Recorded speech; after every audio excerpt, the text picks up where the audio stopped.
You've seen it. Two guys, same weight on the scale, same gym, sometimes the same workout split, the same number of years training. One of them looks like he takes up twice the space in a doorway. You've probably told yourself it's genetics, or steroids, or bone structure, something you can't control, so there's no point chasing it. That's not the real answer, and believing it is the reason you've quietly stopped trying to look bigger. You've just decided to chase leaner instead, because bigger started to feel out of reach. It's not out of reach, you've just never been told what actually decides it. The scale doesn't measure it, the mirror barely explains it, but there are three things that decide how big a muscle actually looks. And once you understand them, same weight, different size, stops being a mystery and starts being a checklist. The first is myofibrillar density. Not all muscle tissue is built the same. Training with heavy, controlled loads, the kind where the weight actually fights back, builds thicker, denser, contractile fibers. That's the real machinery inside a muscle.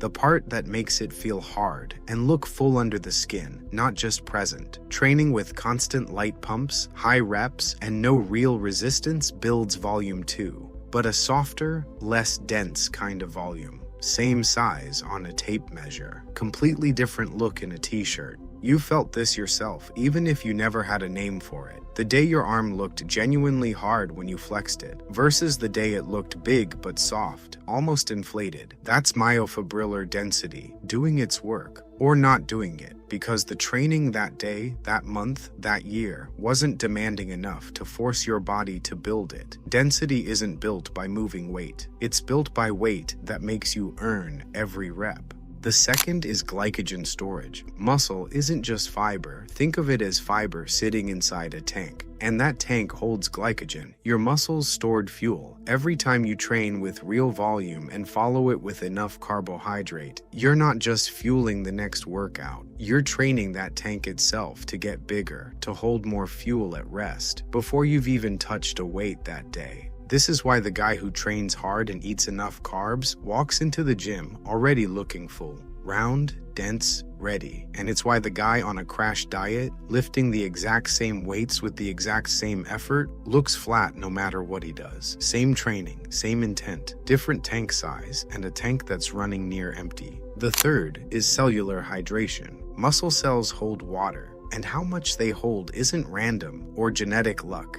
Creatine, sodium, and consistent training volume all pull more water into the muscle cell itself. Not under the skin, not bloating, inside the tissue, where it adds real, visible size and makes a muscle look rounder even at rest. Chronic undereating, low sodium, and inconsistent training do the opposite. They leave the muscle cell relatively dry, deflated, no matter what the scale says that morning. Here's what makes this frustrating. If you've never heard it explained this way, none of these three things show up on a scale, and none of them show up in a single before and after photo taken on a bad day. You can do everything right in the gym and still look flat because you crashed your carbs the week of the photo. You can train with real intensity for months and still not see the payoff because you never actually push close to your limit. You just move the weight without ever making it fight back. The guy who looks built different almost never got there by accident. He got there because all three of these were working in his favor at the same time, probably without him even having language for it.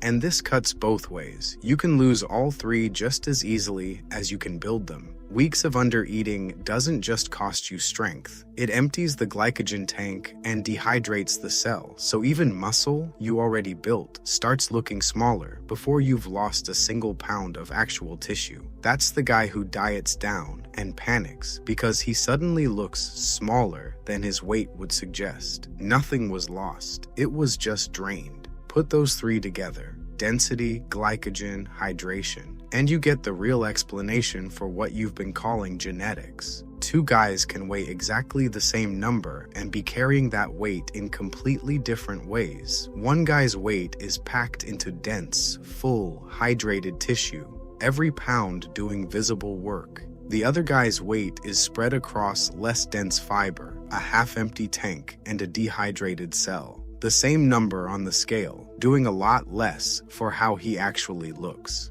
The scale can't see any of that. It was never built to. Your eyes can, and now you know what they're actually picking up on. So the next time you catch yourself thinking, he's just built different, check yourself before you believe it. He's not built different. He's training differently, eating differently, and giving his muscle 3 specific things that yours might not be getting enough of. You don't need to weigh more to look bigger. You need denser fiber, a fuller tank, and a hydrated cell. That's not genetics. That's not luck. That's a training and nutrition problem. And unlike genetics, it's one you can actually fix, starting with the next time you train. You don't need a different set of parents. You need heavier weight that actually challenges you, carbs you're not afraid of, and consistency long enough for your body to respond to all 3. That's it. That's the whole secret you've been calling something you can't control.